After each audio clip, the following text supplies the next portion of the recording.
इस वीडियो में हम लोग मैथ ऑब्जेक्टिव क्वेश्चन आंसर को संपूर्ण हल के साथ बिल्कुल शॉर्ट ट्रिक में मैथ क्वेश्चन को करेंगे। देखिए, मैथ ऑब्जेक्टिव के लिए मात्र 5 सेट हम देंगे जिनमें कुल 100 ऑब्जेक्टिव होगा। आपके एग्जाम में इससे बाहर कोई क्वेश्चन नहीं आएगा। 100 में से ही 50 ऑब्जेक्टिव 100% रहेगा ही रहेगा। यकीन कीजिए, एग्ज़ाम देने के बाद आप इस वीडियो को देख करके मिला लीजिएगा कि इसमें से कितना प्रश्न आ रहा है और कितना प्रश्न नहीं आ रहा है। चलिए, सेट 1 में हम ये सारा क्वेश्चन कर चुके हैं। ये जितना क्वेश्चन हम इधर देख रहे हैं ये सब सेट 1 में कर चुके हैं, उसको जाके आप देख लीजिए। चलिए, इस प्रकार के प्रश्न को बनाने के लिए सबसे पहले हम क्या करेंगे कि लिखेंगे PQ², ऐसे ही लिख देंगे, और बराबर PR² भी दिया है तो PR² लिख देंगे, और प्लस RQ², इसमें स्क्वायर ऐसे रहेगा। चलिए, इसमें पूछ रहा है कि 90 डिग्री का कोण समकोण किस पर बन रहा है, क्योंकि त्रिभुज होगा PQR, ये तो दिया ही हुआ है।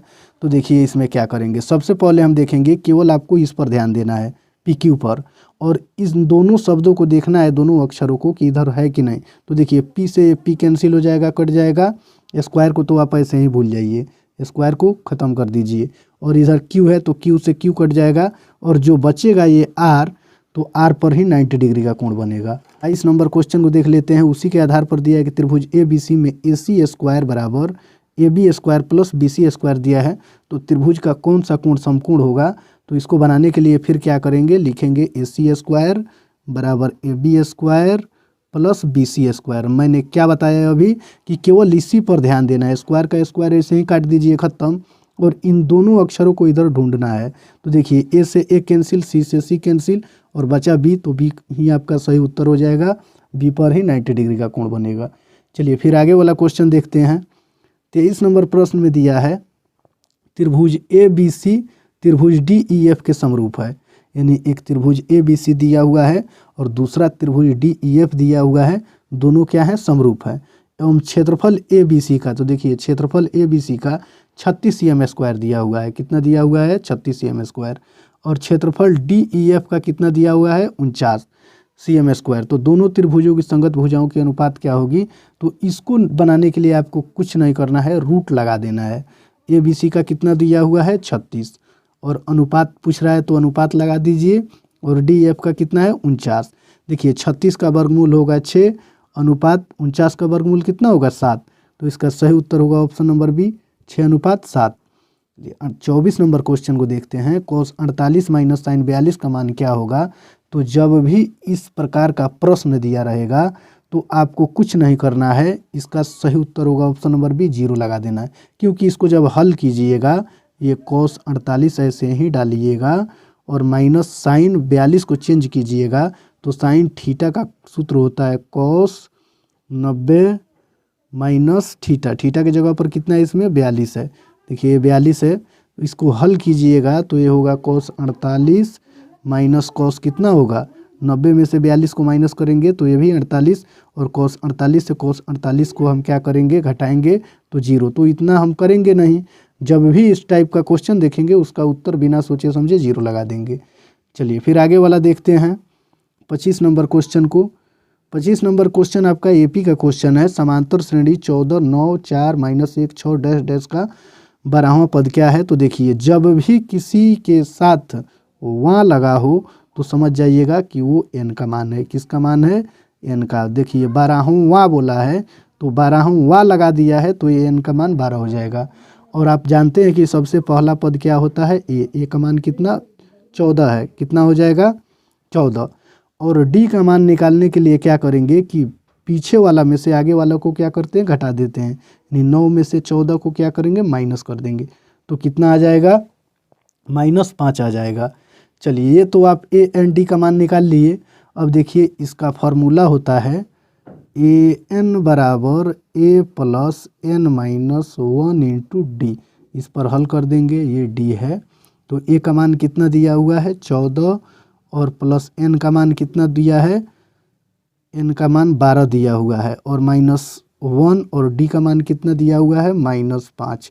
तो देखिए क्या करेंगे, 14 का 14 हो जाएगा, और प्लस का प्लस, और ये 12 में से 1 कम होगा तो कितना होगा, 11, और 11 पचे कितना हो जाएगा, -55। 11 पचे 55 होता है, और 14 और ये प्लस माइनस क्या होगा माइनस, और 55 का 55, और इसमें से जब 55 में से 14 को घटाएंगे तो देखिए 5 से 4 जाएगा 1, और 5 से फिर 1 जाएगा तो कितना बचेगा 4, और माइनस देखिए ये 55 के आगे माइनस लगा हुआ है, और ये दोनों में सबसे बड़ा अंक 55 है, तो बड़ा वाला अंक के पहले का चिन्ह लगा देंगे, तो इसका सही उत्तर होगा -41, ऑप्शन नंबर बी। चलिए क्वेश्चन नंबर 26 में दिया है कि दो घनों के आयतनों का अनुपात 1:27 है, तो उनके पृष्ठीय क्षेत्रफलों का अनुपात होगा। तो यहाँ हम इस क्वेश्चन को ऑप्शन के हिसाब से बनाएंगे। ऑप्शन नंबर ए को ही लेते हैं। 1 अनुपात कितना दिया हुआ है 3, तो 1 का यदि हम क्यू करेंगे, आयतन क्यू करने से ही निकलता है, तो 1 का क्यू करेंगे तो क्या होगा 1, और अनुपात 3 का क्यू करेंगे तो कितना निकल जाएगा 3 गुने 3 गुने 3, यानी 3 का क्यू करने का मतलब 3 बार गुना करेंगे, तो 3 तिरका 9, 9 तिरका कितना हो जाएगा 27। चलिए देखिए 1 और 3 का 1 अनुपात 3 का क्यू करने पर कितना आ गया 1:27, तो इसका सही उत्तर हो जाएगा ऑप्शन नंबर ए 1:3। बाकी देखिए क्वेश्चन नंबर 27 में दिया है कि यदि किसी घन के विकर्ण की लंबाई 6√3 cm है तो इसके संपूर्ण पृष्ठीय क्षेत्रफल होगा। तो सबसे पहले हम देखेंगे कि इसमें दिया क्या हुआ है, तो घन का विकर्ण दिया है, तो लिखेंगे घन का विकर्ण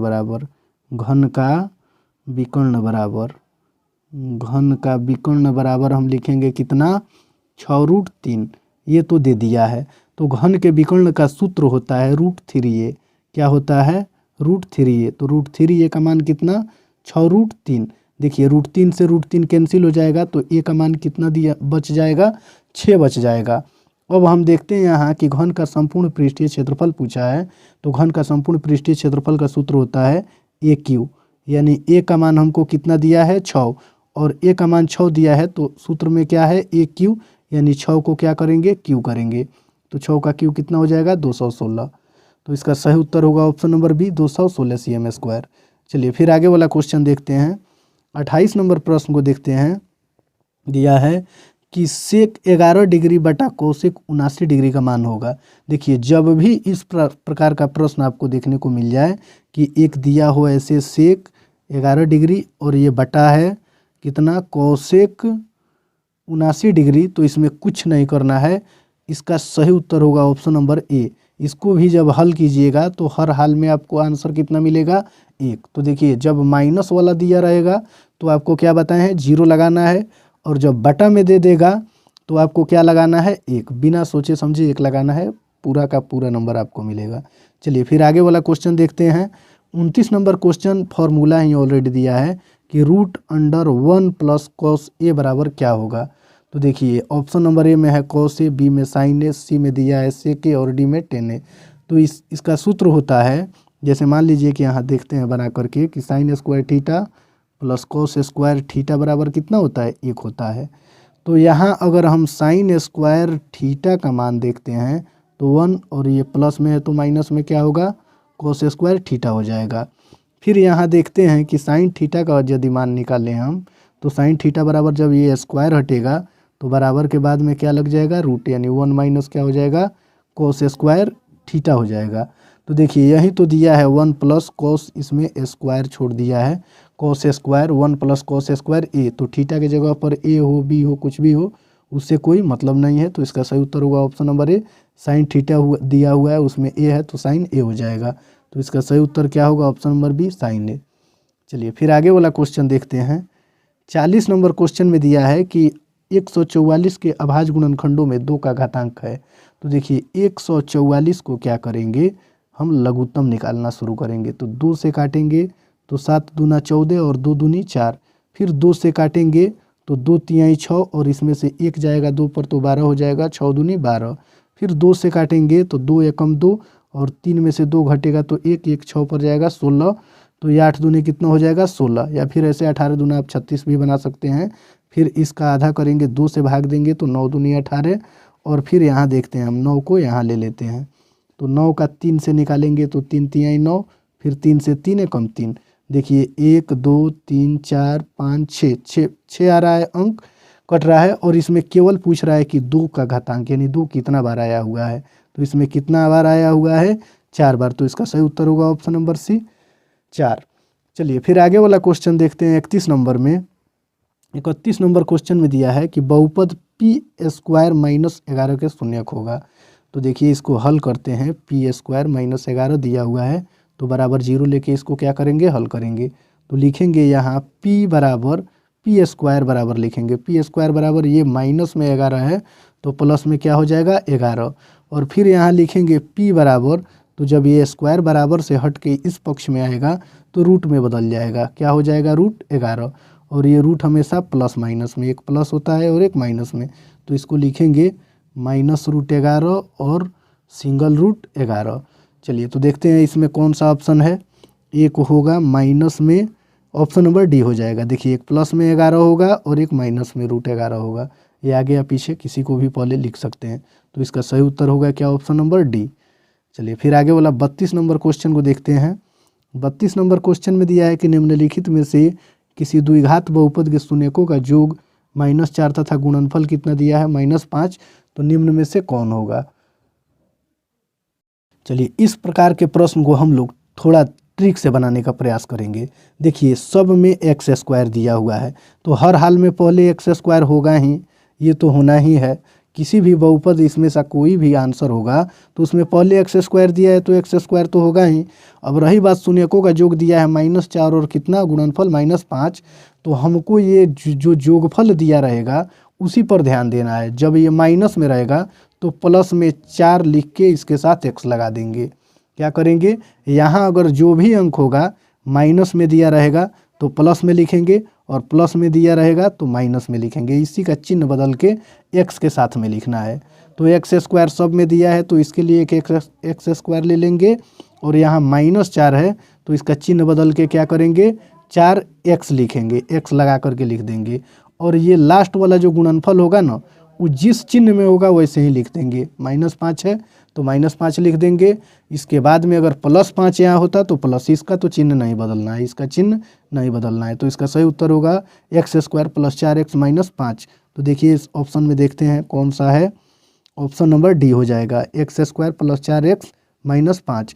अब बना के भी चेक कीजिएगा, ये आंसर यहीं आने वाला है।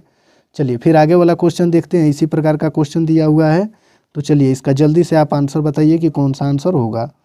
चलिए सब में एक्स स्क्वायर है, ये तो किसी एक का एक्स स्क्वायर किसी एक में होना तो निश्चित ही है, तो किसी एक में एक्स स्क्वायर तो होगा ही। और इसके बारे में बोले हैं कि जब शून्यकों का योगफल जो दिया रहेगा यहाँ -6 होगा तो इसका चिन्ह बदल देना है। तो -6 होगा तो प्लस क्या लिखेंगे 6, और इसके साथ क्या लगाना है x। अगर ये x है तो x लगाएंगे, इसमें अगर y होगा तो y लगा देंगे, और यहाँ का चिन्ह जो भी होगा उसको उसी के साथ में। तो सिंगल 5 है तो सिंगल 5 क्या है +5 है तो +5 करके लिख देंगे। इसका सही उत्तर यही होगा। इसमें देखते हैं कौन सा होगा, ऑप्शन नंबर डी हो जाएगा x स्क्वायर + 6x + 5। वीडियो पसंद आया हो तो वीडियो को लाइक कीजिए और शेयर कीजिए और चैनल को सब्सक्राइब कीजिए। कुल आपके एग्ज़ाम के लिए हम 5 सेट देने वाले हैं जिनमें बेहतरीन तरीका और टिप्स बताए जाएंगे।